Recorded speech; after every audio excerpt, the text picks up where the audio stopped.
મહુવા ખાતે ધરતી આભા જનજાતિ ઉત્કર્ષ અભિયાનનું આયોજન કરાયું છે। મહુવાના ધારાસભ્ય મોહનભાઈ ધોડિયાના અધ્યક્ષતામાં ધરતી આભા જનજાતિ ઉત્કર્ષ કેમ્પ યોજાયો હતો। આ કેમ્પમાં 600 થી વધુ વિવિધ યોજનાઓ હેઠળ જરૂરિયાતમંદોએ લાભ લીધો હતો।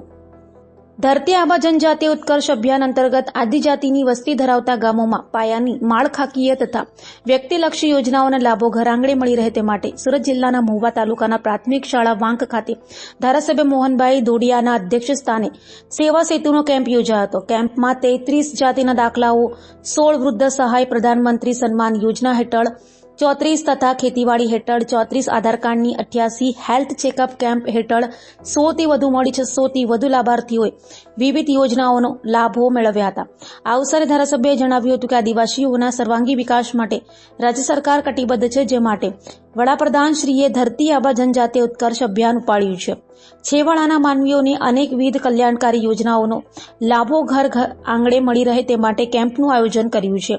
ગામનો એક પણ લાભાર્થી લાભથી વંચિત રહી ન જાય તે માટે સૌને સાથે મળીને કાર્ય કરવાનો અનુરોધ કર્યો હતો।